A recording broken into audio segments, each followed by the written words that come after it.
जनके జరిగే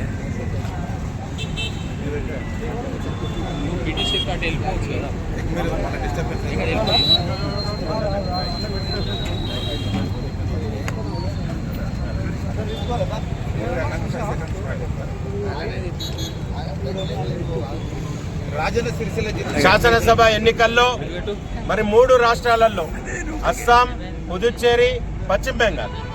అస్సాం, పుదుచ్చేరి అయితే అధికారంలో ఉన్నాము, మళ్ళీ అధికారం దిశగా ప్రయాణం చేసినాం. అంటే నరేంద్ర మోదీ గారి పరిపాలన మీద ప్రజలకున్న విశ్వాసాన్ని మరొకసారి రుజువు చేసుకున్నది.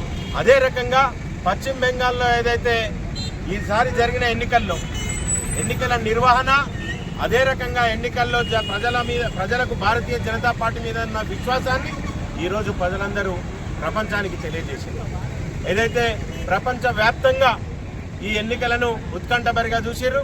హిందువులను ఏ రకంగానైతే ఈ అక్రమంగా ప్రవేశించిన బంగ్లాదేశీయులు ఇబ్బంది పెడుతున్న తరుణంలో, మరి మమతా బెనర్జీ ప్రభుత్వం వారికి సహకరిస్తున్న తరుణంలో ఈరోజు భారతీయ జనతా పార్టీని ప్రజలందరూ విశ్వసించి మరి 200కు పైగా స్థానాలను గెలిపించి ఈరోజు పశ్చిమ బెంగాల్లో ఏదైతే విజయం సాధించిందో భారతీయ జనతా పార్టీ, అది భారతీయ జనతా పార్టీకే కాకుండా యావత్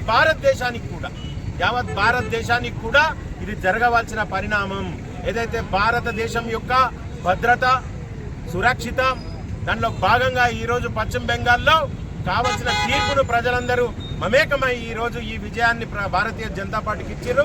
మరి ఇదే నమ్మకంతో, విశ్వాసంతో రానున్న రోజుల్లో పశ్చిమ బెంగాల్ను భారతదేశానికి అనుసంధానం చేస్తూ ఏదైతే భారతదేశంలో హిందువులను ఇబ్బంది కాకుండా కాపాడుకుంటూ ముందుకు పోతామని మీ ద్వారా తెలియజేసుకుంటూ, రానున్న ఎన్నికల్లో కూడా తెలంగాణ రాష్ట్రంలో కూడా అదే రకమైన పరిపాలనను, అదే రకమైన విజయ దుందుని ముందుకు తీసుకుపోయి రానున్న రోజుల్లో తెలంగాణలో అధికారకు వస్తామని మీ ద్వారా తెలియజేస్తున్నాం. భారత్ మాతాకి జై.